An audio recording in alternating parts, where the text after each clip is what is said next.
Welcome to Season 4, Episode 46 of the Family Travel Australia podcast. We're Paul, Katie and Jasper from the Feel Good family. Join us as we explore this great country, Australia, its people, places and cultures.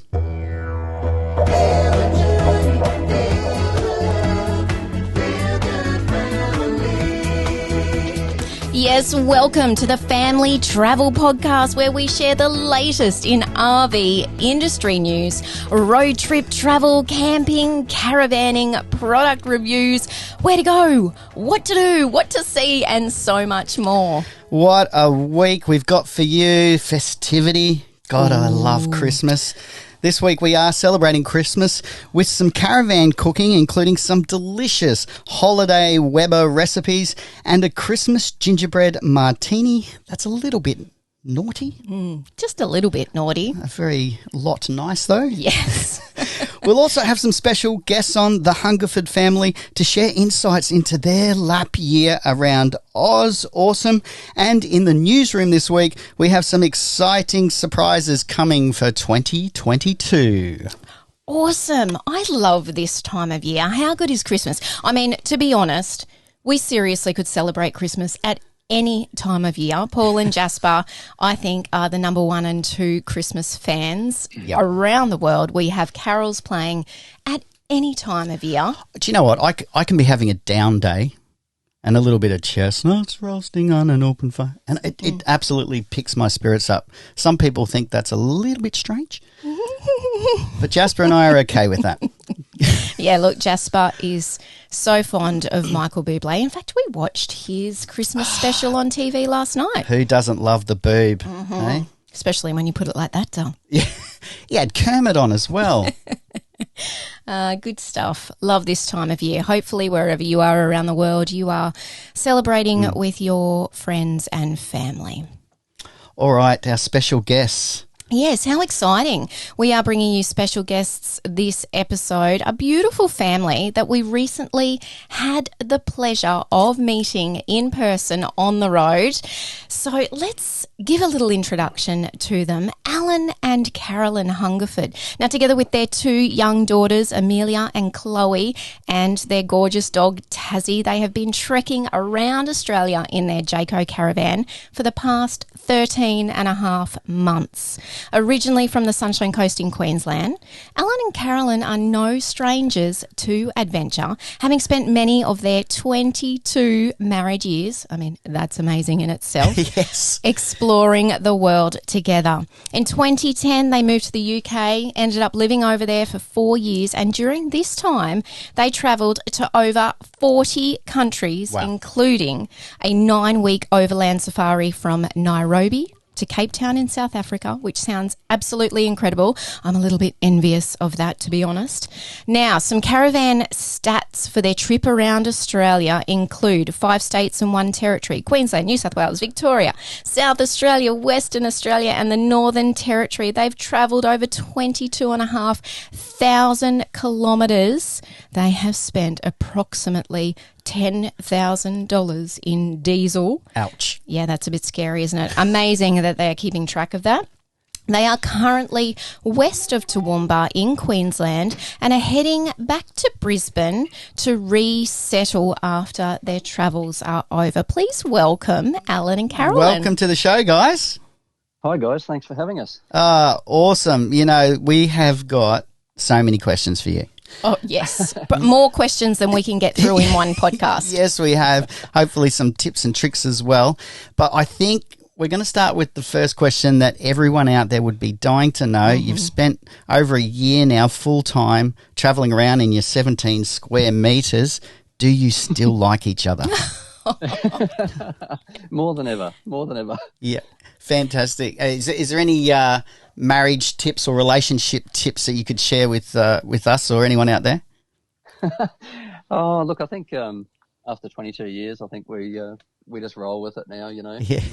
we know each other, and we've lived in small spaces before. We lived in a 20 square metre flat in London for a while, so you know, not a stranger to small spaces. So yeah, no, the caravan's been good, and we've just rolled with it. And you know, travelling on the road, it's not all not every day is perfect, you know. True. It's a wonderful, wonderful experience, and you have your good days and bad days. But yeah, we've had more good days and bad days, that's for sure. We always joke about this. We get this question a lot, you know. What is the number one thing that you would, you know, advice you'd give to other families or couples out there? And we always say, make sure you like each other before you roll out the driveway. Yeah, that'll definitely help. That's sage advice. Exactly. So what actually made you guys decide to pack up the family and take on this lifestyle change? Yeah, it's a pretty radical change. I mean, moving to the UK was one thing. We didn't have kids then, so it was just us. You know, that was probably easier in that sense. But, the freedom days. Remember those? The sleep-in days, Dale. That's what they were. Oh, yes, the sleep-in days. Yeah.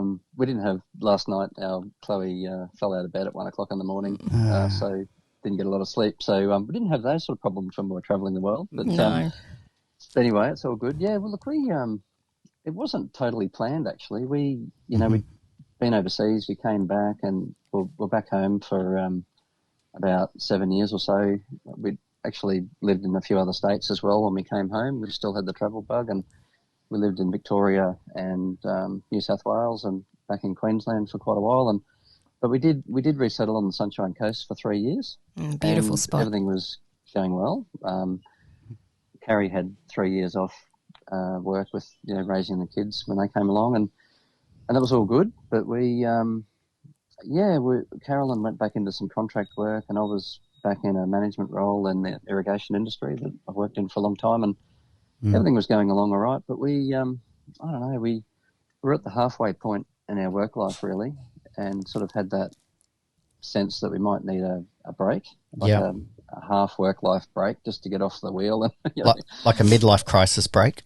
Yeah, I call it just not quite, but a mid work life break. Yeah, if that makes any sense. So, you know, we thought, maybe we'd had our house for 16 years. We had a property in the Sunshine Coast hinterland, and which we'd rented out for 7 years while we were away, and we're very attached to the property. It was beautiful, and it was our home, and, you know, all that sort of thing. But we thought, maybe we should sell, and maybe we should, you know, move to Brisbane or go to the city or do something else. Anyway, we actually got a real estate agent around that we knew and trusted, and one thing led to another. The first people that came through loved it, went away, and we actually got cold feet and decided that we weren't going to keep listing it. So that was it. We went back to work, and we thought, we've got a good house, we've got kids, you know, everything's good on the Sunshine Coast. But about 8 months later, this real estate agent rang us back, and he said, you know, those people that looked at your house? I went, yes. They want to go to contract. And I'm like, wow, what a turnaround, you know. We thought we might do it, and then we thought, we're not going to do it. And then 8 months later, we could do it. And anyway, long story short, they bought the property, and they weren't able to move in for 12 months, so we rented it back, and then all of a sudden we're debt free. Wow.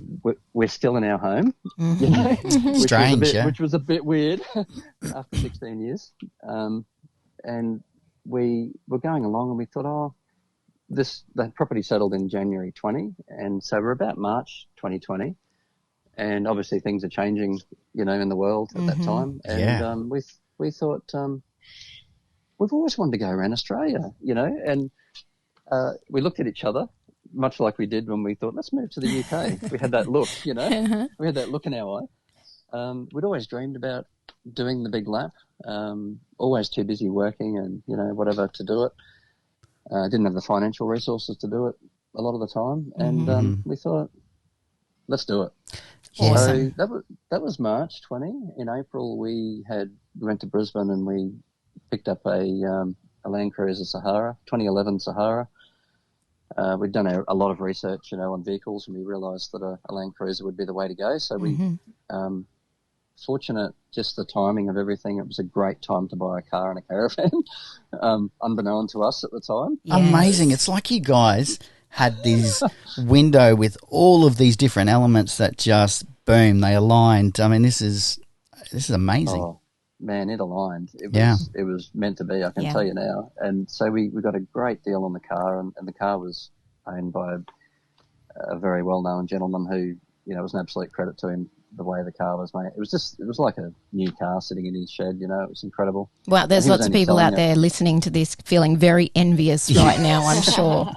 Yeah, I might change the subject. But anyway, we had a car, and so we've decided March we're going to do this. April we've got the car, and then May we're down at Brisbane Camperland, JK Camperland, looking at caravans. And I won't go into that, but it was a good time to buy a caravan. Mm-hmm.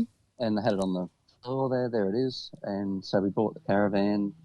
We didn't actually want to pick it up until June, so we left it there for a couple of months. Mm-hmm. You wouldn't do that these days, I don't think. No, Leave not a caravan sitting around chance. too long. It'd get sold. It'd get sold underneath your feet, wouldn't it? So we sort of had to prepare home and everything for the caravan. And anyway, we picked up the caravan, and then I decided to leave work at the end of June.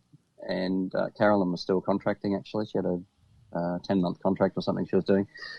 But anyway, we got the van home in June or July. I left work, and then I was full-time preparing for the trip. Mm-hmm. And I'm a bit of a researcher, so I was and actually we started our research on YouTube, and this lovely family called the Feel Good Family had a YouTube channel, and we started watching their stuff. And ironically, we thought on the trip, wouldn't it be amazing to meet these guys? And we thought, no, in a country this big, we're never going to meet the Feel Good Family, you know. And we did, which is another thing that's quite amazing. But Yeah. no, we spent sort of 6 months putting it all together, researching, getting the cruiser fitted out, getting the caravan fitted out with extras, and getting our head around everything. Mm-hmm. We'd never towed a caravan before, so I was very confident in doing it because I've got a background in agriculture and other things. I've towed a lot of things, but never, you know, towed something as unaerodynamic as a caravan. I knew that would be a challenge. So I had confidence, but new skills to be learnt. And we fitted it all out, and then the buyers were coming in January 21 to move into the house, and we had a wonderful thing going on with us and them. You know, we're looking after their house, and we're the previous owners, so we could help them with everything. And it was a very casual thing, just a month-by-month lease, you know. Great. And they were super happy that we stayed until November. So the 6th of November 2020, we drove out of our home of 16 years. Wow. Thinking, man, have we done the right thing here? You know, this is a big deal.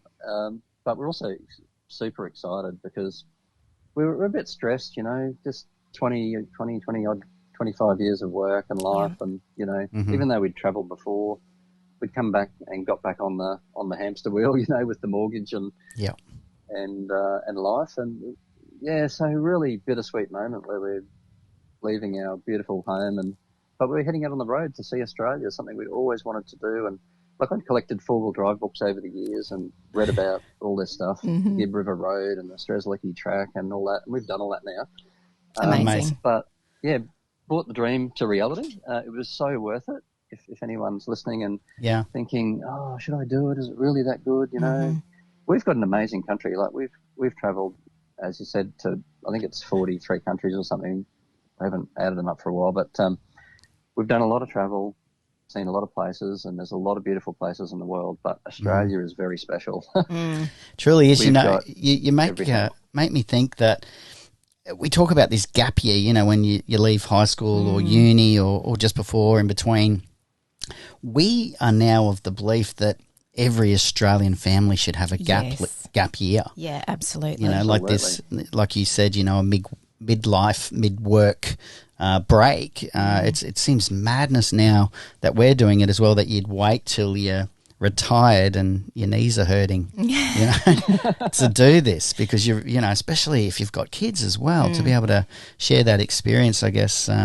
Totally agree. And I think, you know, I'm sort of, it's for all age groups, and I think, you know, if you do it when you're 18, that's great. If you do it when you're 70, that's great. But for us, just at our time of life, you know, the halfway through the work life, and we've had a couple of houses and sold them and done pretty well. And, you know, it's been nice to do it from a not from a financial stress point of view, just being able to, not that we're, completely loaded, but we're able to buy a car and a caravan and have the capital to do the trip without working, even though we have actually ended up working, which is another story.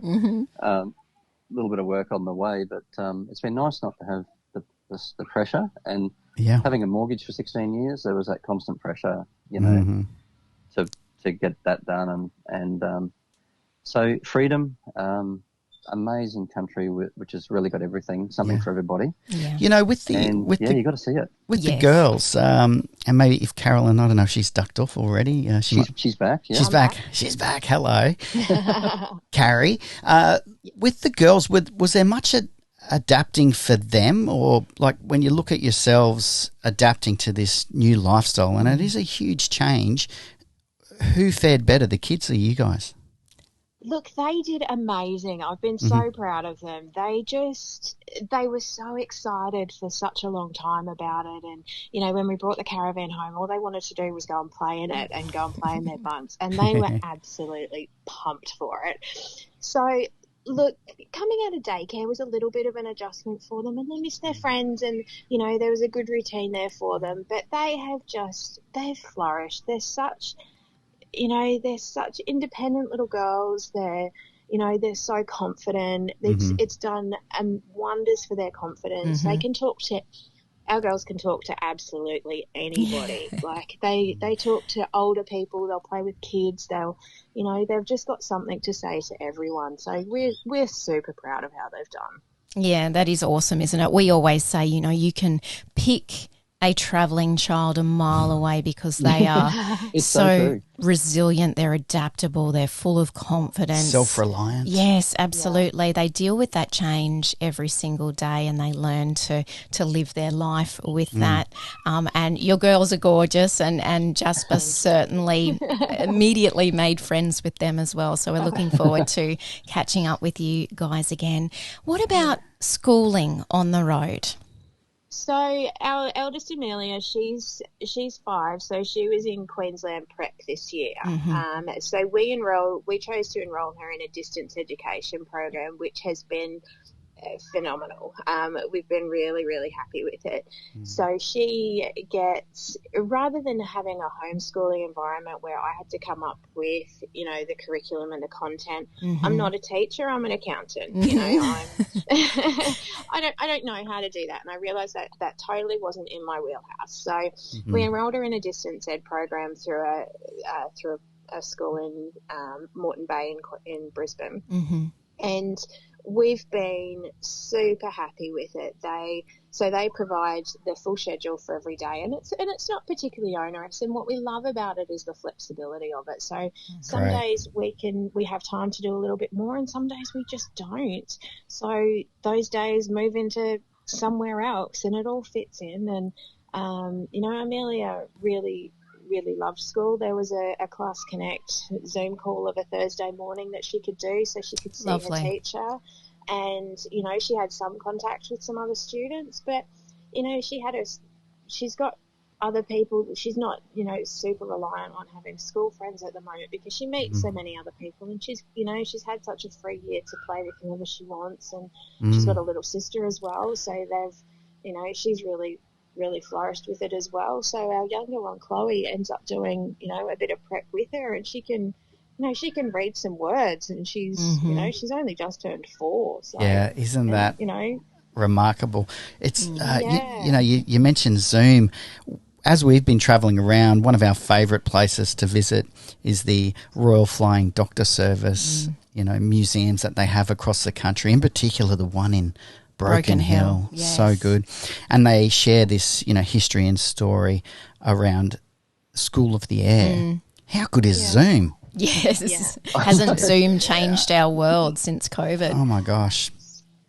And the girls of travelling, they've picked up a vocabulary that you wouldn't expect to have in a 4 and a 5-year-old child, such as hitching up and, jockey wheels, and they've learnt so much random stuff that I don't know if it's any, helpful for them at the moment, but they'll sound impressive when they get to school anyway. It's funny, I remember when we met you guys and hearing one of the girls talk about the next destination, and I thought, look, That is not a normal expression for kids this young. Yeah.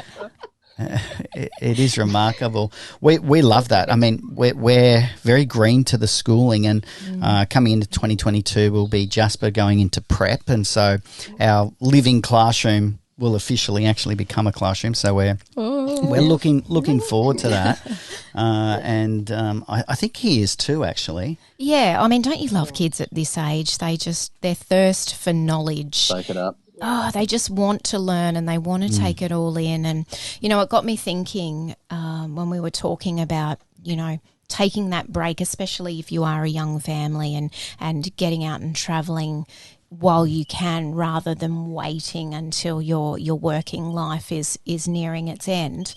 We met another family during our travels. In fact, we've met lots of awesome families during our travels. And this particular family, when we asked them, you know, like, what was the reason? What made you guys do this? We love that because that's a question we get all the time. And they said to us, we really wanted to do this while our kids were little and still wanted to spend every single minute of the day with us. Why, they still liked us. Exactly. I mean, now is the time to do it when they're really little and they, you know, we are the be-all and end-all of their existence. Why wait until they're teenagers and they don't want anything to do with us? There's a family in the States called Keep Your Daydream. We plug this family all the time because they were the family that we binge watched on YouTube. And they have this quote, and it is that you only get 18 summers with your kids. Oh. And that absolutely rocked our world, didn't it? Yeah, it sure did. And in fact, I think every parent who hears that, and when you really think about the reality of that and how quickly time passes us by, I mean, it's almost Christmas time, another year down. Unless they're a teenager and you're thinking, oh, gosh, I've only got 3 to go. That's right. Hopefully none of us get to that point. Yeah, Chloe turned 4 a couple of weeks ago, and it's just like 4, you know. It's crazy, that isn't was it? yesterday. She was born yesterday. Yes. Yeah. It certainly does pass us by, which is why doing it when you have that desire is so important. Now, listen, you've got Tassie, your dog, as well. Yeah. Totally foreign to us. What's it like having a 4-legged family member on board? Yeah, look, that's a really good question because, you know, it adds a new dimension to the whole preparation and, I bet. and reality on the ground, you know. He's our fur boy. We've got 2 girls, so he's our fur boy, and we couldn't leave him at home or leave him with family. He had to come. Just wasn't an option.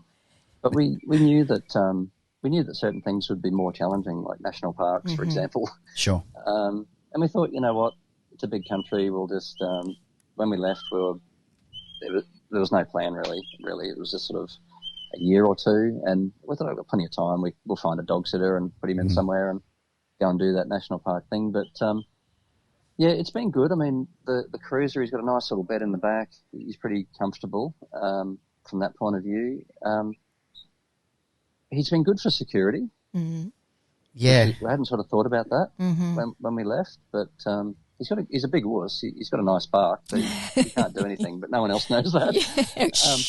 Yeah, that's a good point. We spoke about security in one of our episodes, coming across the top there from Kununurra through to Broome, and obviously, and at that particular time, and I think it's been going on for a while, but there's a lot of problems for travellers around security at some of those stops. So we had the same experience. Dog would be awesome. Mm. Well, what I learned, a tip for people out there, is that I thought, you know, when we're in sketchy places, we tied him up outside. We thought, that'd be good because anybody comes anyway. You know, he's got a very good sensory ability. He'll hear and smell people coming, and we thought, leave him out, tie him up outside, and it'll fend people off. But I got a bit of a shock in Broome, actually. Where in the caravan park there was an armed burglary of a caravan a few doors down from us at 3 o'clock in the morning. Holy dooly. By armed, I mean steel bar. 2 guys with a steel bar tried to smash their way into a caravan. Wow. And it was an elderly couple. They were terrified, you know, and actually moved up near us after that. And but it made me realise, I can't tie him up outside because he's tied up. He'll, you know, if he could get harmed very easily when he's tied up, he can't defend himself. So from that point on, we moved him, like he lived inside with us normally, He's an inside dog now. He was an outside dog when we left home. Mm-hmm. He's very firmly an inside dog now. It's sort of like the opposite of humans, isn't it? Yeah. Kate and I have said what it's done for us is turned us into outside people when we used to be inside people. That's a great point. But anyway, so from that point on, he come inside all the time because we realised that he was far more beneficial to us inside than outside. You know, people very unlikely to break into a caravan with an unknown dog in there. You know? Yes, good point. Yeah, so that was a good safety tip. But no, he's good for security. He's got his security certificate now. He's done a great job. From a travel point of view and national parks and things like that, there's been a few things we couldn't do. On the Gibb River Road, for example, there's no dog sitters available. You didn't know. Surprisingly enough. So there's a couple of waterfalls we couldn't do. But as far as that, when you go to most national parks, like Carrageenie's a good example. You know, place like Tom Price, there's dog sitters available. So we put him in, went and did Carrageenie, 2 days, I think. How good is that? So, yeah, as long as there's a dog sitter available, you're okay. And 95% of the time there has been. We've been able to just put him in. And it's been good for him to hang out with some other dogs and some other people, and do some different things with different people. So I think that's it. It's actually been a net positive, really. Great. It's been good. It's a good point across the board. Don't let these unknown factors become your excuse for not doing the travel. I think that there are workarounds with everything. Oh, look, we've been blown away more recently than ever at the amount of people that we see travelling with 2, 3, 4 or more four-legged family members. We just met a guy in Broome in the Zone RV, remember? He had 5 dogs and his missus. Oh. 5 dogs. They're in the caravan park with us in Perth, at Perth Central Caravan Park. The 5 dogs are the same breed. I forget the breed, but they're like Pomeranian kind of. We met the same guy in the Zone van. The Zone, with the truck. Yeah. In the Zone with the truck, Amazing. There you go. We also another unique one we saw was at a place called Miles in central Queensland. With 2 cats on leads. Yes. Yes, we've seen lots of cat owners. I mean, we've seen people that have full aviaries. Parrots, in their awnings. I mean, look, if they're your part of your family, then you're certainly not going to leave them behind. So, no, that's the point, isn't it? Whether it's 1 dog or 5, if, like that couple with the 5 dogs, they've got a big zone, they've got a big truck, and it quite obviously what really works for them. Yes. Wouldn't work for us in a Land Cruiser, I don't think. No, it wouldn't work for us either, I don't think. No. We've occasionally tried to find a kid sitter in some of these national parks. Look, the good thing is more and more caravan parks are becoming pet friendly, which is fantastic. So it is, as you say, Paul, it's not an excuse. It is so accessible if you do have a pet that you want to take travelling with you, and I think that will continue to increase as well, the more and more people that get out on the road. Do you know something I wanted to ask you guys? Was through this travel experience, how have you changed? Is that something that you could answer for each other, or what do you think's the best part of it? Look, no, it's actually quite easy to answer that one because, we've had this half life or half work life break now, where when you're working for 20 odd years and you're flat out and you're just going from one thing to the next and you're trying to pay off the mortgage and it's very hard to sort of to stop. You get 4 weeks annual leave, to stop and really take some time out and that sort of thing. It's very your ability to actually stop and assess life is very limited. Yes. And what we found is that we've completely changed the direction of our life. We kind of set out to do that in a way. We thought a year or 2 off, we need to sit back and look at the big picture and go, where have we come from? Where are we now, and where do we want to be, in retirement kind of thing? What's the second half of our work life look like? Maybe it continues on the same and happy days. It's worked for us so far. It'll work for us again. Or maybe there's some radical change going on. And I think a 4-week annual leave is not enough time to have a proper break. It's a good break. It's necessary and it works, but you need a 12-month break to really, and a trip like this to really get out there and see the country, expand your mind, meet different people. Meet people traveling with 5 dogs and stuff like that. Just stuff crazy you don't see YouTube families that's right. So that's been the most important thing. Is actually taking that. I mean, I'm talking quality time out.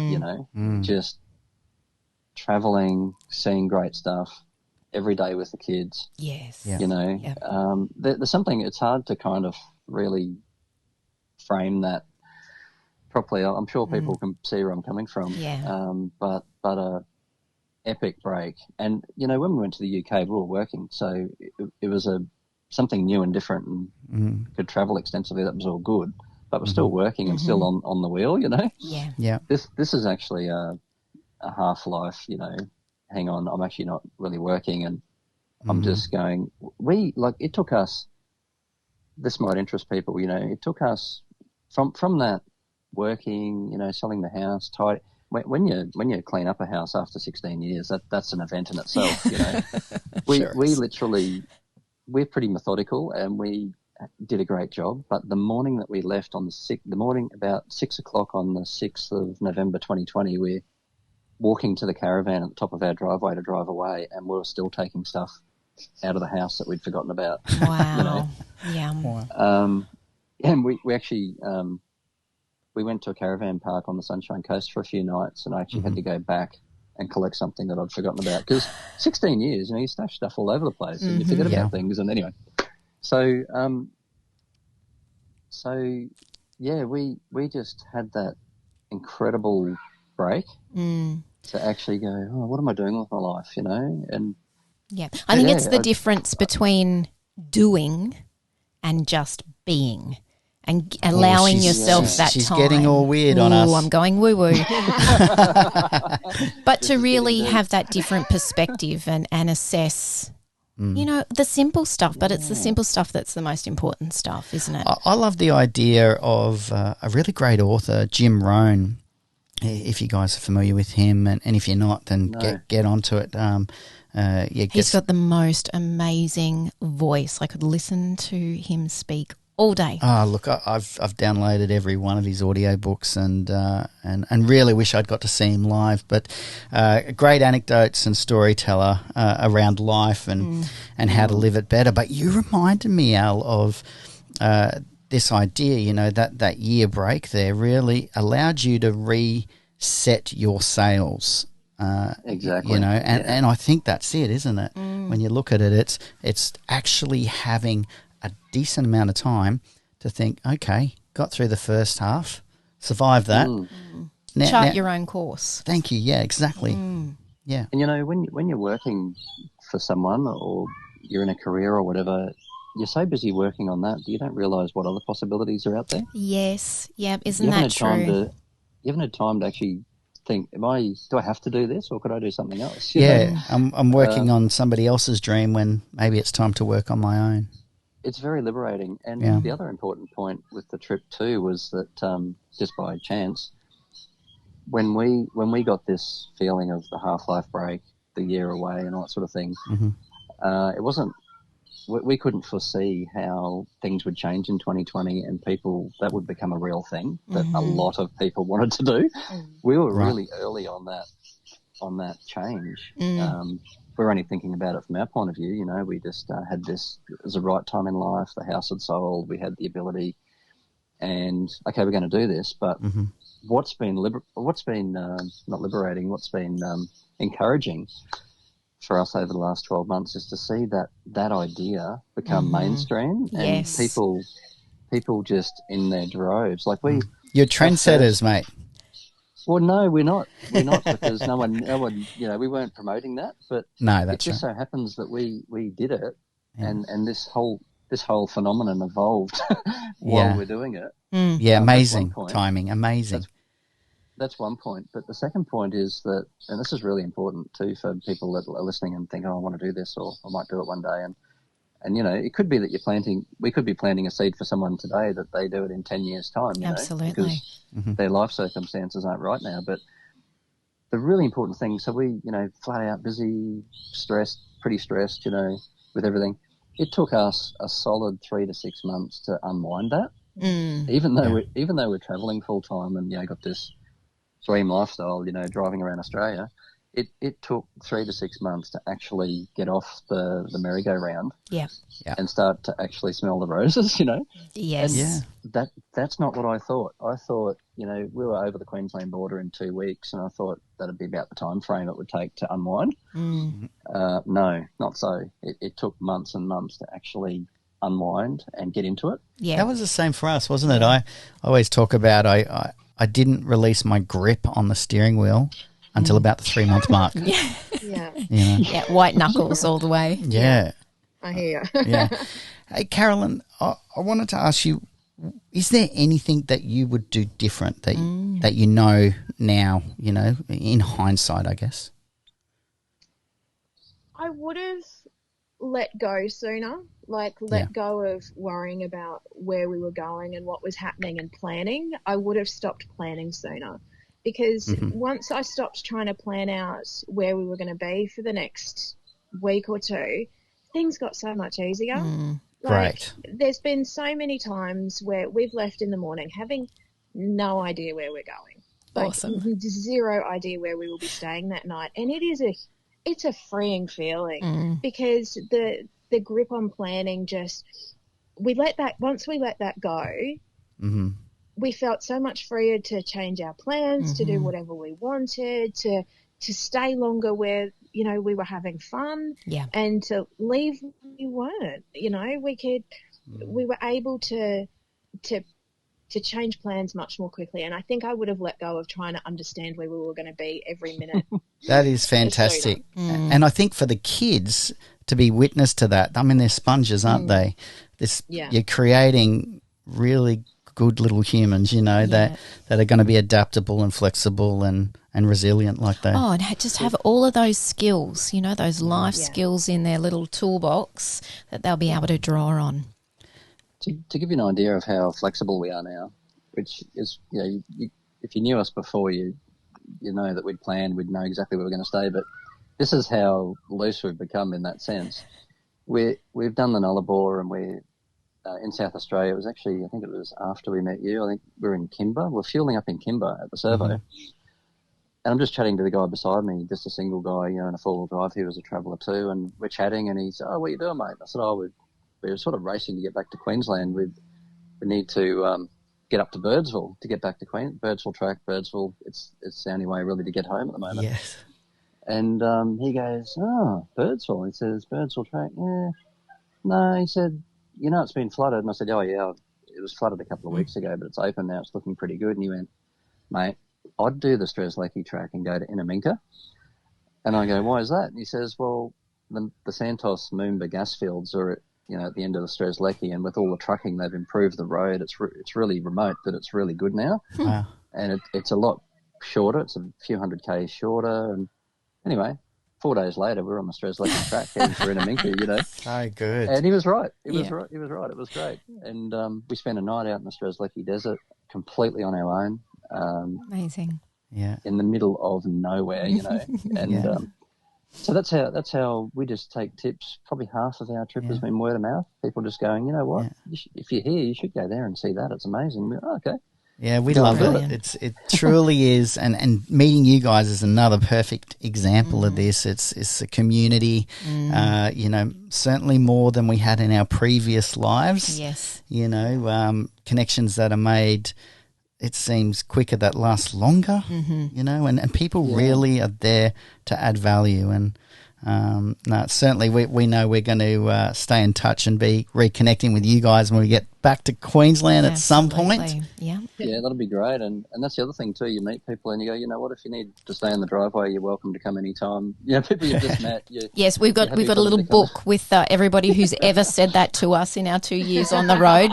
Yep, you got power and water, tick, tick, and we'll write their details down. That's right. It's a little black book that says free power and water around Australia. Yeah. Yes. And I think I think we've achieved our objective, and I think in the second half of our work life, like we're committed caravanners now. We're hooked. Right.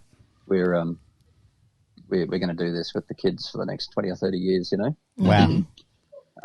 But we've achieved our objective, and I just don't. I don't think in the second half of our work life, I think we're going to refuse to be, to get as stressed as we sometimes did in the past. Yeah. Life's relatively short. There's a lot to see and do, and I think it's changed. I think it has actually. I think it's literally. It's a cliche, life-changing event. Yeah. I think it literally has been life-changing. Yeah. I think Brilliant. we're different people at the end of the trip than we were at the start. Oh, We've got more so perspective. good. We've got more knowledge. We know our country a lot better now. Like we've never been to WA in our lives, and now we've spent 6 months there and covered all the major things. Yeah, it gives you a new respect across everything. Not only culture but humanity. I think. Yeah, it's been so awesome to talk to you guys. I just wanted to say one last thing before we actually say goodbye. Katie has this quote that she found, and it is that travel leaves you speechless and then turns you into storytellers. Isn't that true? And that really what we loved in you guys when we first met you was that, it's we could possibly spend hours on end for weeks with you, particularly Alan, because you have so many amazing stories and you're such a good storyteller. Well, I think you, yeah. too, there might have to be a V2 version of the podcast in the new year. We know you've got some big and exciting plans coming up to do with the caravanning industry. So we are excited to talk to you some more about that as well. Watch this space. Yeah, it's. I'll give you a real brief introduction to that. Is that traveling? I've started working for myself, and through word of mouth, I left on the trip with an average of 1 day a week of contracting and consulting work. Yeah, Worked for 20 years in the water industry and designing irrigation systems and pump systems and that sort of thing, managing businesses, and that has grown into 3 days a week. And when I get to Brisbane, it's 4 to 5 days a week. So Fantastic. I'm now fully employed for myself. Brilliant.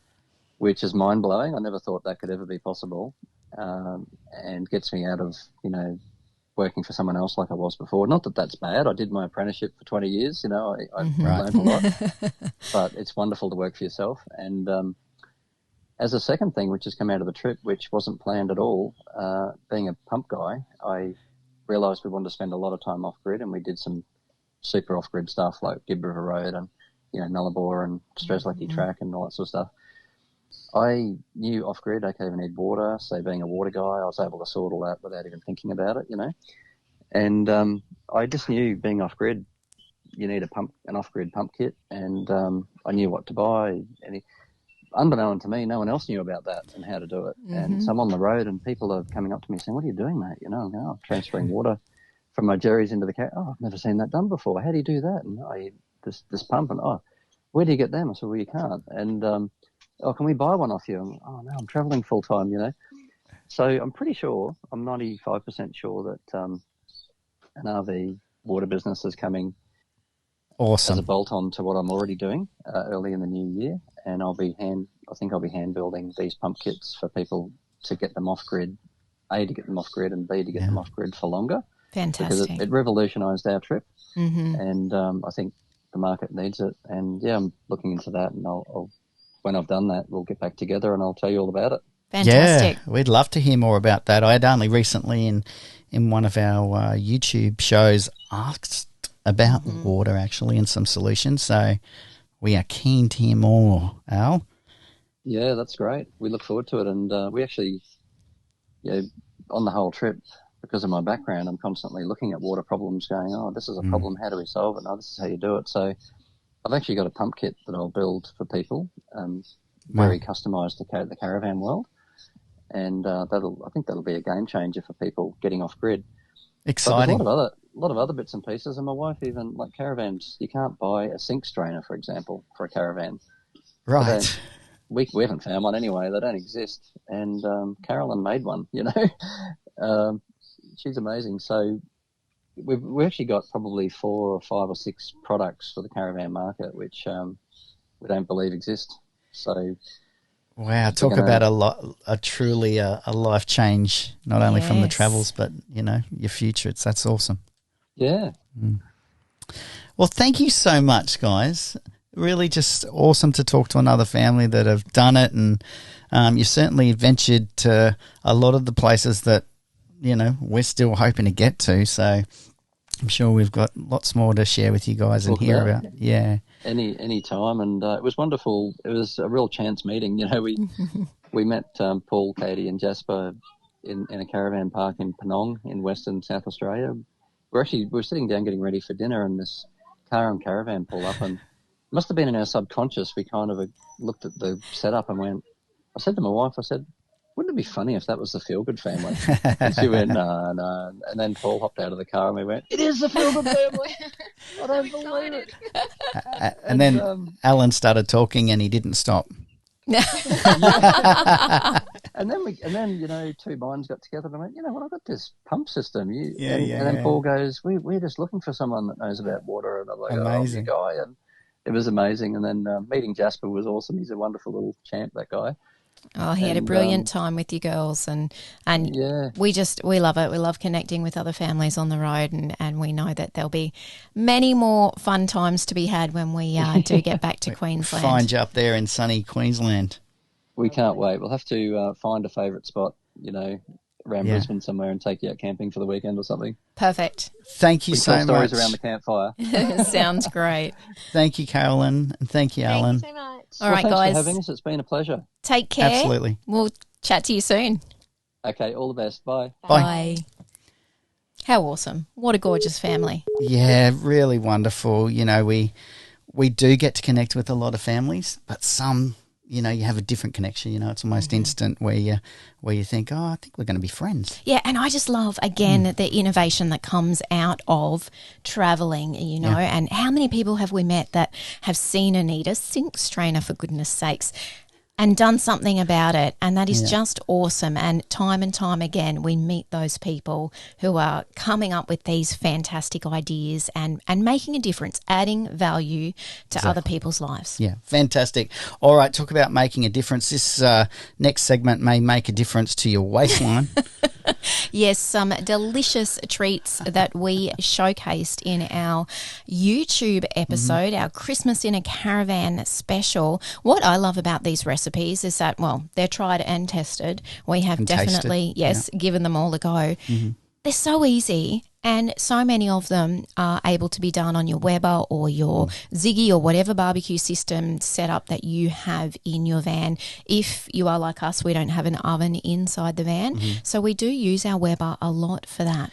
I think what we might do is read down our Christmas classic recipes and direct everyone to our website, which is all the W's, thefeelgoodfamily.com.au, and there we house all of our recipes, including these 5. So give us a list, Katie. Alrighty. This is absolutely our favourites. Okay, here we go.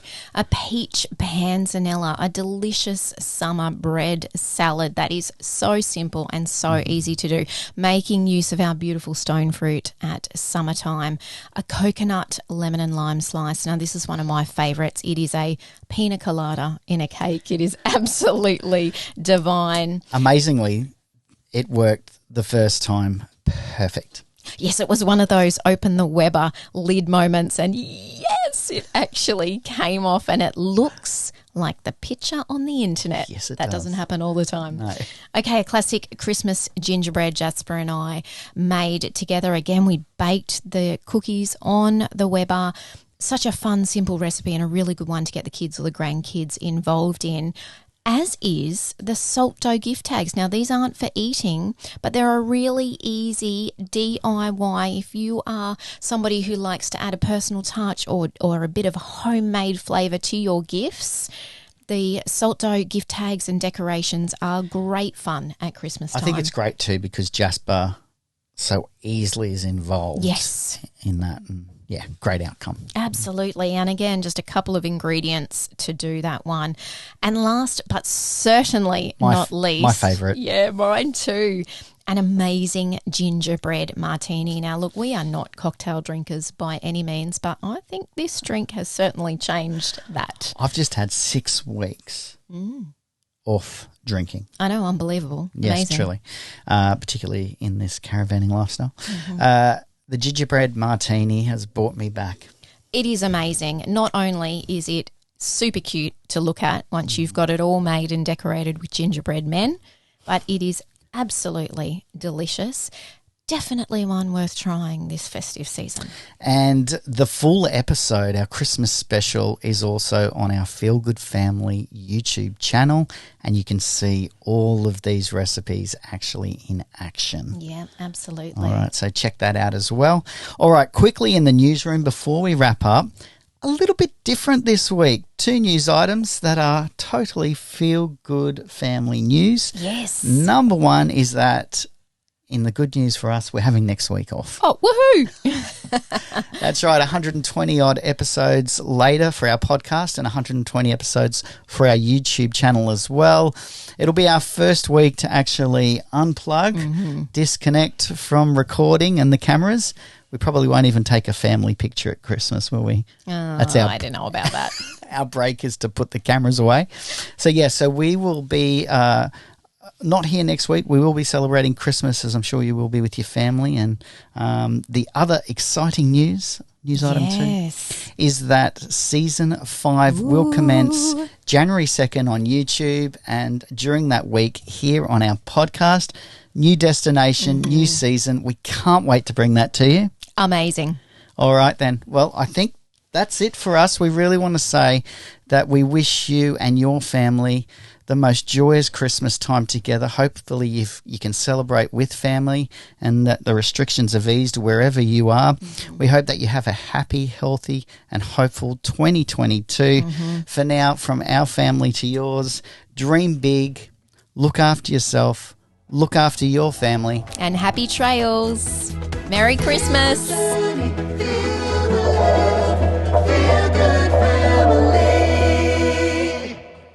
Merry Christmas. Have an awesome week, and we'll see you in the new year. Bye, guys. Thanks so much for your support this year. We are the Feel Good Family, an ordinary Aussie family that is travelling full-time around Australia. We knew there had to be a better way, so 2 years ago we made a plan, packed up our lives, sold everything we owned and made travel our new lifestyle.